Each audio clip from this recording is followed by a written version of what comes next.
Hello, we're back.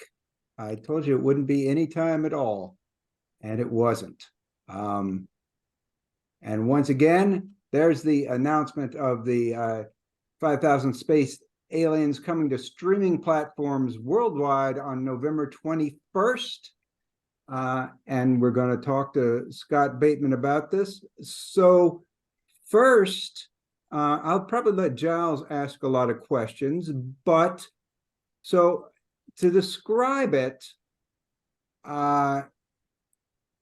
would you like to describe it, Scott? I can try. Yeah, it's basically it's a non-narrative animated film, 5,001 second shots of people or space aliens, and set to music, and it's kind of more of a like a roller coaster ride or something than a narrative experience. It's just something you kind of sit back on the couch and watch and enjoy. Absolutely. And that was actually one of the questions, and I think it's sort of a benefit of this film is that it doesn't tell you how to watch it. You don't have to watch this movie front to back. You could start in the middle if you wanted. You can sit there on the couch and watch it all the way through. You could put it on for a while, pause, start it up again. You could just put it on in the background in a party. It's because of its non-narrative nature. You don't have to just watch it the way you would a normal film, and it gives you a lot of options. Oh yeah, it does. It really does. And a friend of mine saw it for the first time, and and about 5 minutes in, she just suddenly felt relieved, like, oh, I don't have to keep track of a story. I can just watch this and kind of zone out and relax. This is great. Is I and as I, is there? I don't think there is, but is there? Did you intend some sort of logic to the order of the images? No, I did not.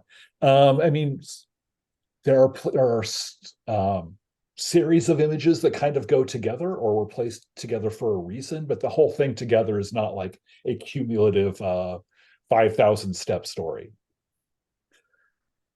And is each of the 5,000 aliens actually based on a actual person?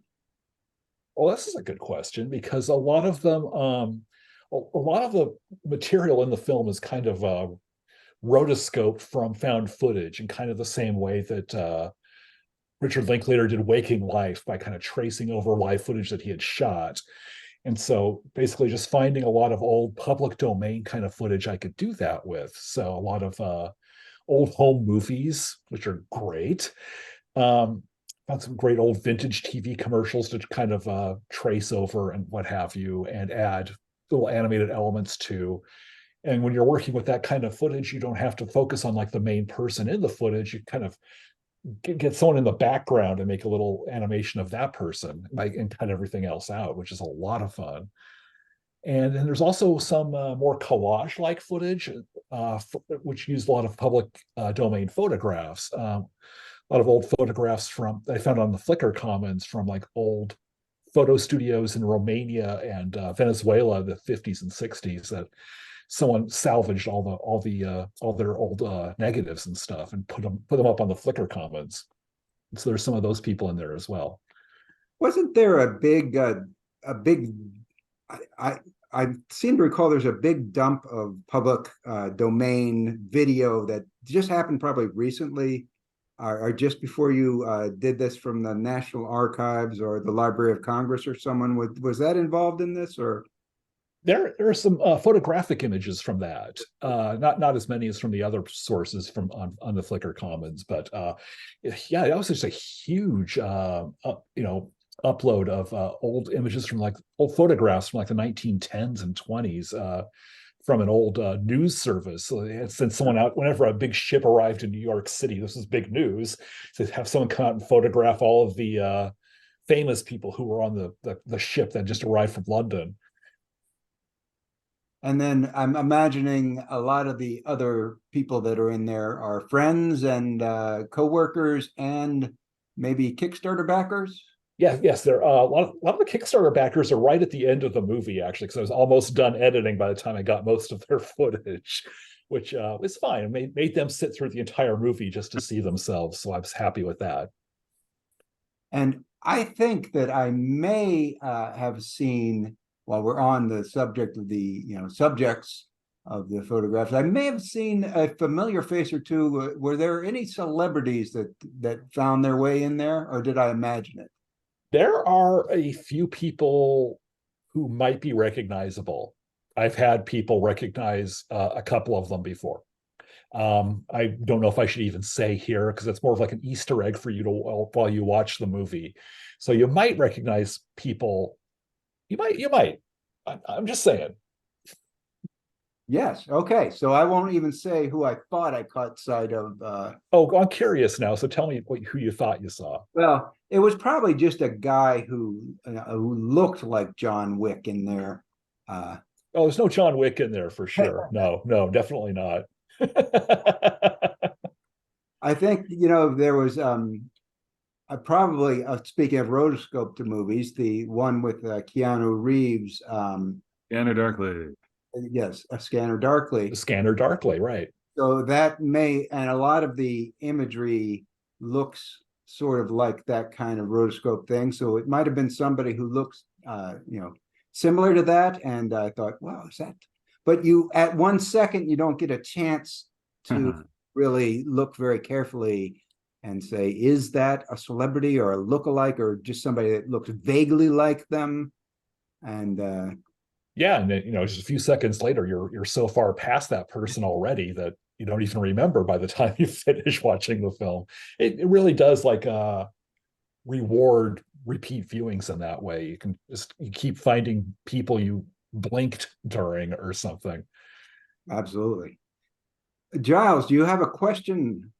Yeah, I'll start with a compliment, and I'm sure that'll spur me forward with some other observations. But going back to the first Linklater feature we mentioned, I would never compare your film to Waking Life because I found yours very interesting and worth watching. That's fair. I'll take that. Yes, thank you. I believe I fall into one of those perhaps minority of one categories that Waking Life really, really bored me. Whereas 5,000 different images rotoscoped did not, as I was reminded only less than an hour before this interview that, oh yeah, I'd seen this. And then, oh yeah, I really liked it. So much so that apparently I'm in the promotional material somewhere, somehow. Oh, thank you. Thank you for that. So yes, glancing over my review, a few things spring to mind. This is not based on, but almost certainly an extension of a previous project of yours wherein you focused on 600 space aliens. Now this kind of project, obviously once you've done it once, it can expand to however far you've got the time and patience to do it. What was it that triggered the first batch of aliens as a project? Yeah, well, basically the 600 space alien short was kind of proof of concept that this idea might actually work over a long, like a feature-length film. And I showed it at some film festivals and it did very well with audiences. I was thrilled. So I just took as encouragement to just do a feature film version of it. But the initial ideas was kind of there were several all at once. I wanted to do a movie after my last feature film, like another movie, but I had no money and it was going to be hard to raise any money. And so I thought I need to find a way to do a movie by myself on my laptop.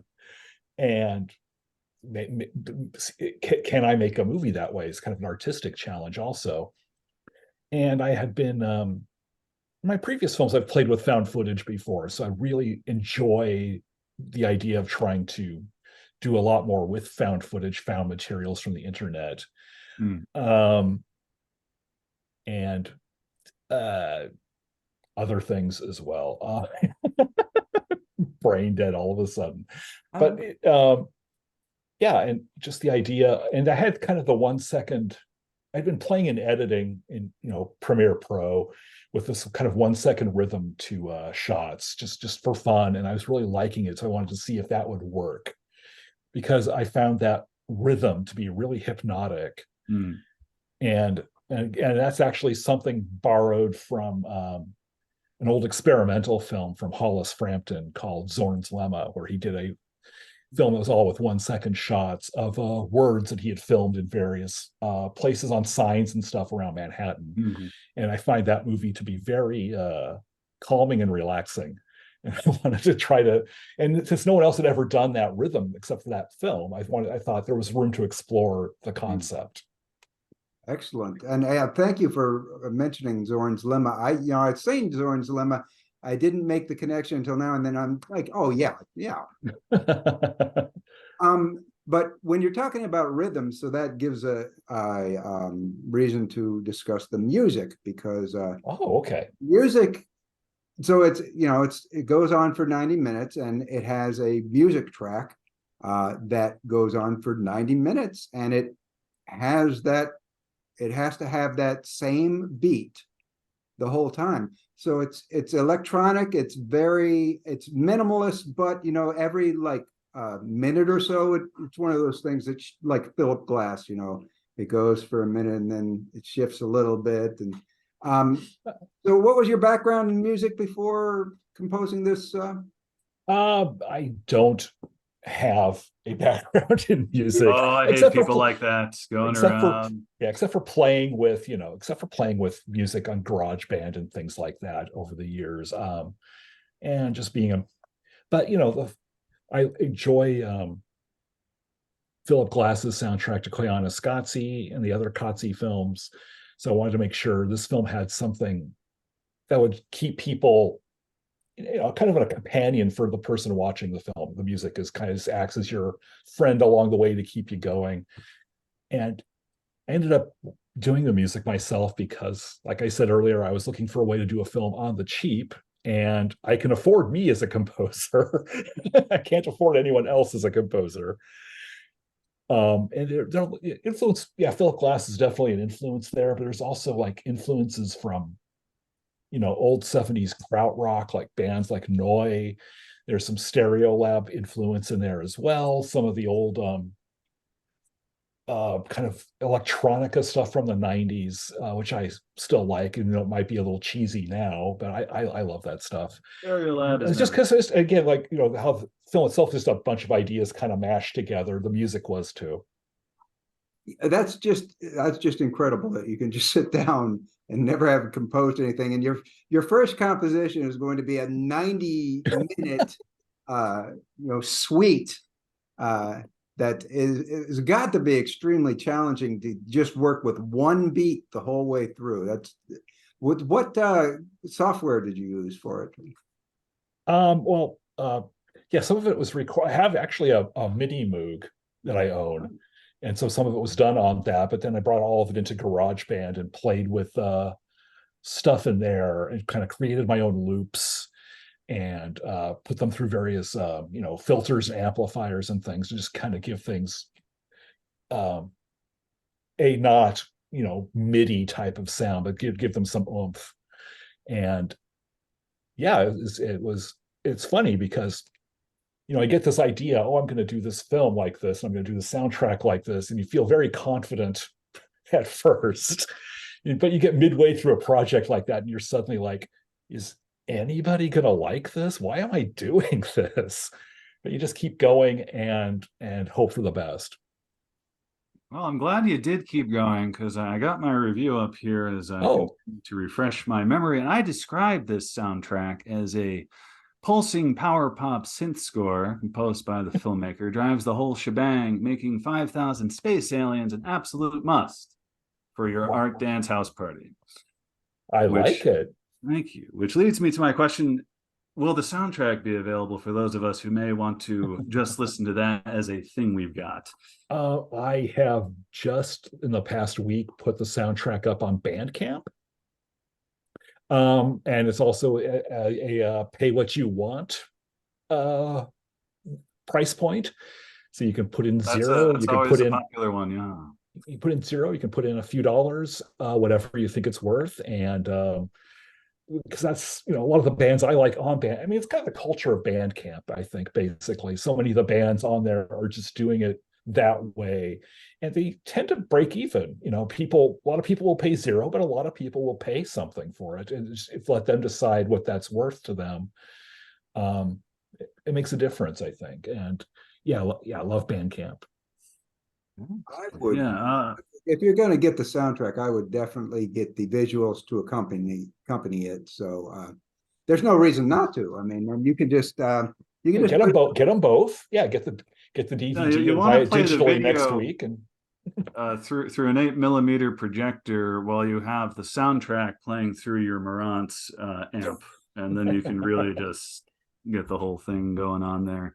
yeah, Um, sit in the sweet spot of the stereo and just and have your arty friends just sort of mill around you, looking cool. Speaking of arty friends, I haven't seen the Hollis Frampton thing, but the director who came to my mind when remembering this and thinking on it is Peter Greenaway.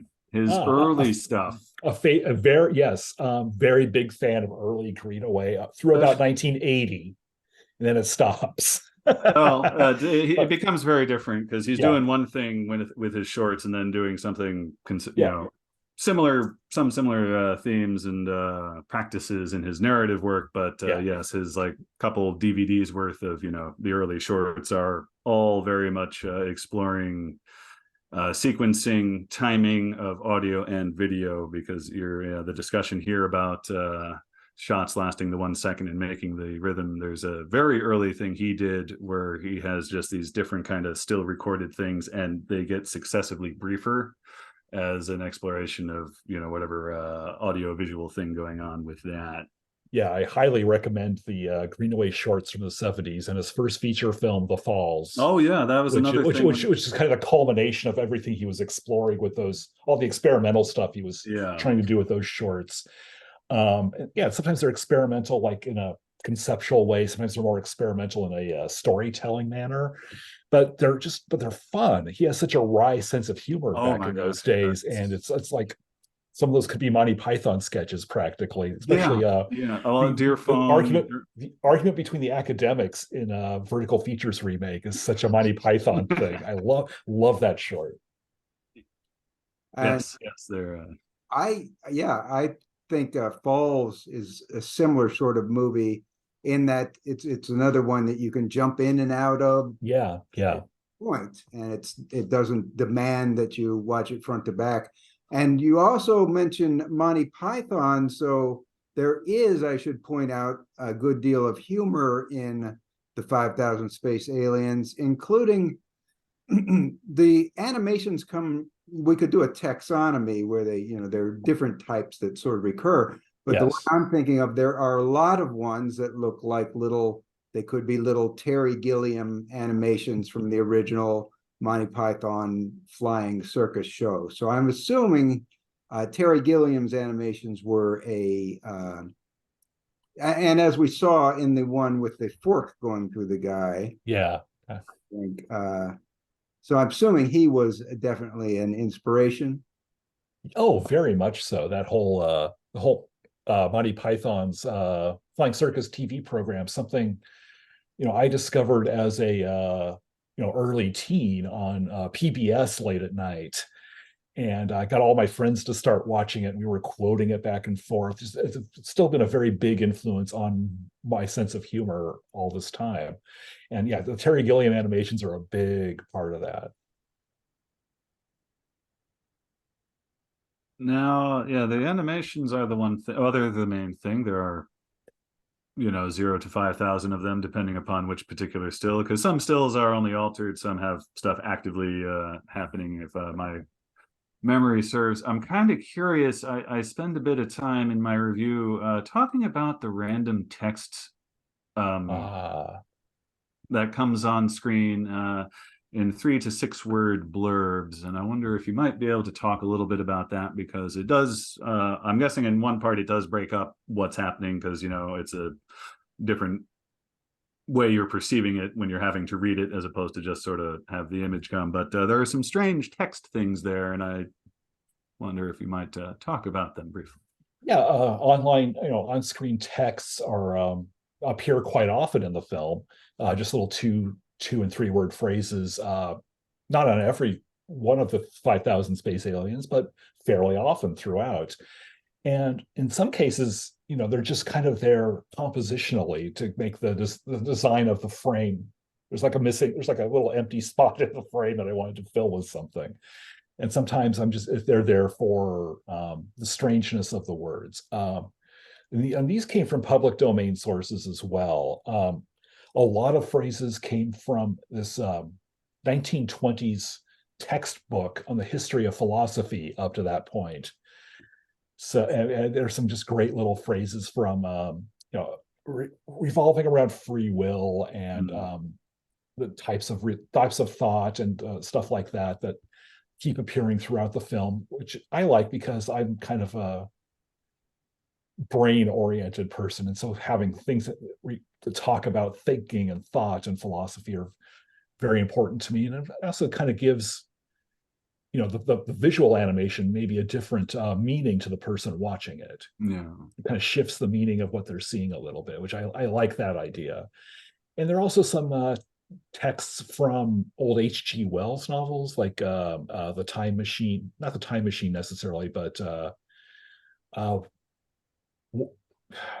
can't think, not War of the Worlds either, but that third thing he did. The third thing he did, yes, but just he had some good science phrases in some of these books when they're talking about, when the guy is explaining his invention, like in the Time Machine, early on, he's talking about his invention. There's just great science phrases that you can just throw in there and like, what does that mean out of context?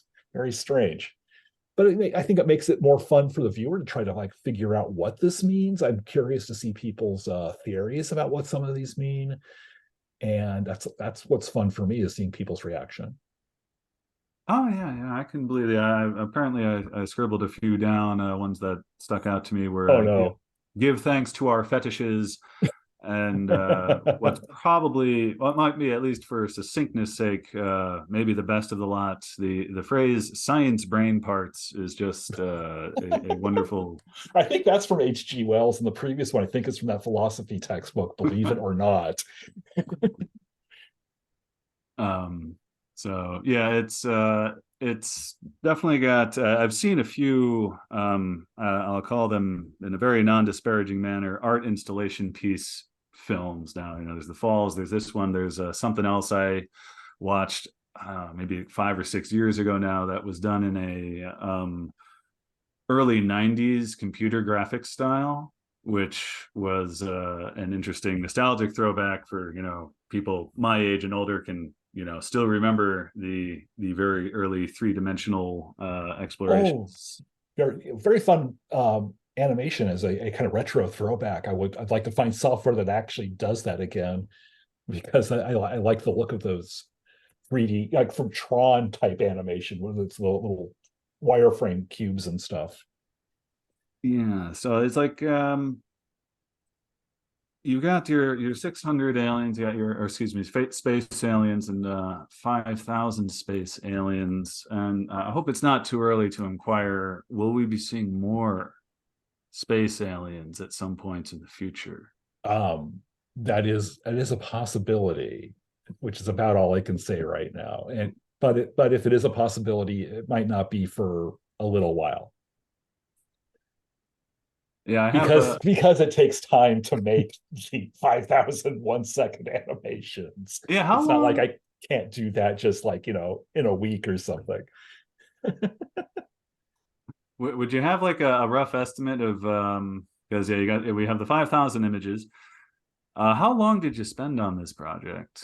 It took about 2.5 to 3 years, and it wasn't just the 5,000 that you see in the film. There were probably about that many also that were really terrible. Oh, that didn't make make the film. I wanted to be able to didn't want to just make 5,000. I want to make a lot more so I could like cut out the ones that I knew weren't very good. So when this is on Blu-ray Ultra HD, will the disc have the outtake aliens, or a companion track with That is possible. And maybe I'll just do a commentary track over why these all suck, basically. really quickly? Yes. Keep yourself to 1 minute or 1 second exclamations of terror at your own. Yes, exactly. Okay. We need this one too red. This one not very good. This one bad. I just want to say we need to get an enthusiastic stoner to do the comment. Every movie. Hey, we know a guy. Greg, we know a guy. It's true. So yeah, you said you did maybe 10,000 to get 5,000 perhaps. Yeah. I'm assuming also that each one you probably animated for more than 1 second and then had to snip it to a second. Actually, no. Nearly all of them were done exactly as 1 second. I started doing it that way, actually, and I realized I didn't need to have like stuff at the beginning and end. I could just it was just easier to just do the minimum amount of work. So each one is exactly 1 second long. There's no outtake from each. Yeah. Wow. And also because I doubled up on the frames, it's not 24 frames, it's 12 frames, which is another shortcut for animators to take, which is great. And yet it still took 2.5, 3 years. Does that so you did it in 12 frames rather than 24? Does that make it look a little more? Is that what gives it a little more of a jittery look to the eye, you think? Yeah, it does. It does. That's back I learned to animate like in the 90s before tech was there to do any of this stuff on the computer. And so it was all, you draw a frame, you draw 100 frames, and you take a picture of one, and you take it out, take a picture of another one. And working that way, it's good to double up because it saves you so much time and work. And I've always kind of continued that on because I like the jittery look. Certainly, sort of a theme to it, a unifying style. Giles, go ahead. Oh, I was going to say that we talked a bit about animation in the earlier segment, and of course with this animated film art project thing. And yeah, I'm always happy myself to see animation that isn't necessarily fluid. Obviously, you get any number of examples of that happening with stop motion, and that's an entirely different beast.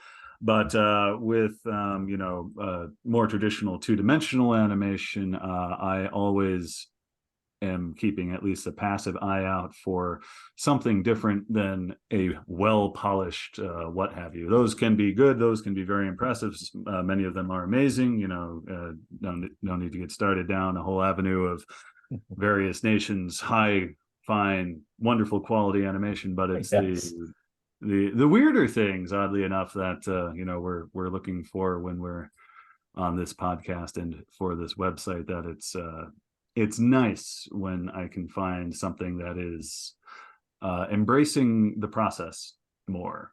Oh, thank you. Yeah, I think stop motion's a good touchstone for that, because I think a lot of stop motion is also a lot of old stop motion anyway. I don't know how they're doing it these days, but I don't know what they did on the Fantastic Mr. Fox or anything like that. But a lot of that the old stop motion that you from a long time ago was also 12 frames per second, again, because it's just easier and you don't have to move people as much. And that's kind of what gives a lot of that jittery look. And yeah, I know for Fantastic Mr. Fox, I believe the director chose 16 to get a jittery look to it, because he also that works, yeah, make it feel, because there is some jitteriness there. Yeah, because it was like, it was very nice, impressive, and more liquid than smooth, I guess might be a way I'd try to describe it. That's accurate. But yeah, I'm also always looking for so many animated films, especially the big commercial ones. I mean, they're all starting to kind of look very similar to each other. So I think that's the influence of Pixar, because all those computer animation companies are always trying to kind of do the same thing. So I'm always very impressed and happy to see something that looks different,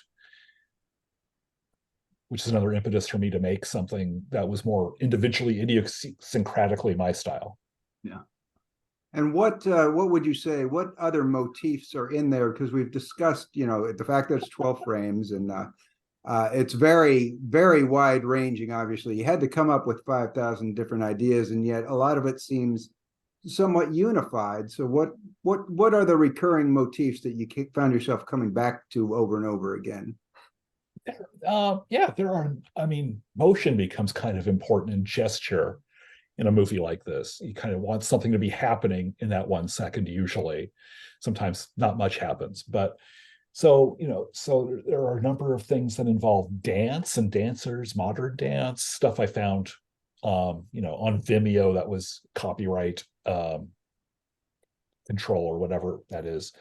And but also parkour is another theme that kind of comes up throughout, people flipping in the air, which and then cutting them out of the footage that they're in front of a building and putting them up high up in the sky, which has a whole other meaning, I think. And that's a shot that kind of comes up a number of times in the movie, are people like kind of floating in the air, twisting and turning and what have you. And really for me, a lot of the film is about, and probably for nobody else actually, but for me, a lot of the film is about texture, the texture of the image, the paper texture and stuff like that, and repeating colors, repeating gestures as over several shots, and finding rhythms between the shots, having people react to the previous shot and stuff like that.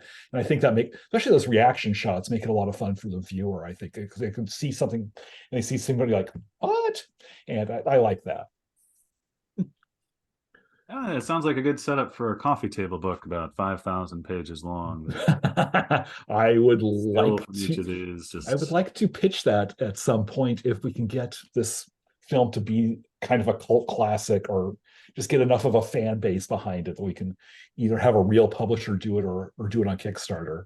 Because I think a book would be pretty awesome. You can see like multiple frames from the same space alien together in print. You can have one big image for another one. Yeah, there's a lot we can do with that. It'd have to be a pretty strong coffee table. Oh, yes. Do you have one more question before our final question, Giles? Gosh, I think question. I think at least, yeah, right now I'd say I'm ready for the final question. Let's do one. Let's do one more.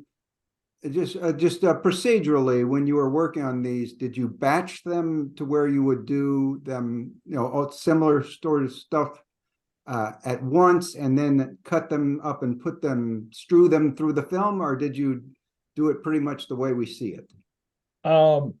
Basically, I did all of the animations and all of the music kind of at the same time. I would, if I got stuck on animation, work on music for a while, and vice versa. So at a certain point, I had the 5,000 images I wanted in no particular order, and the music I wanted also in no particular order. And so what I ended up doing was assigning some of the footage, the space aliens got assigned to either early or late in the film because they were really strong, either to start the film or to end the film. But then everything else just kind of got divided up randomly to each segment of the music. And then from there, things that seemed to match up with the events in the music, like a cymbal crash or a drum roll or something, would get placed, and you'd place things around it that went with that. And it basically, yeah, and then I would just do it one music track at a time. There's 11 movements to the soundtrack. And so I would get several hundred of those together, assigned to one piece of music, and figure out where they went with the music and with each other, and then go on to the next piece of music. And the whole editing process was probably just a couple of weeks. That's my favorite part of making a film, and it goes pretty fast. Well, because on this case, I'm sorry, 5,000 1 second shots. There's like, well over 1 million different ways to edit that material mathematically. And so I didn't want to spend a lot of time pondering over alternate. I would still be editing, 3 years later. So I just decided to kind of go with my gut when I was editing and what felt right. And I like how it turned out. A good deal of randomness is probably a good thing. It is, yeah. And And I something you don't see enough in movies either is randomness. So and so it's a tremendous the amount of work in it, it's a tremendous achievement, and well, you should thank be you. very proud of it. And Giles, you have one final question though, don't you? Yes, yes, I do. We at 366 here like to ask everyone we interview if they'd care to share their hometown with us, and can you recommend a restaurant there? I currently live in Beacon, New York, which is about 80 miles north of New York City on the Hudson River. After living in Queens for about a decade, kind of a nice to get away from the big city for a little bit. We have some very nice restaurants here, but one I would recommend is actually a pub with live music called the Town Crier. Hmm.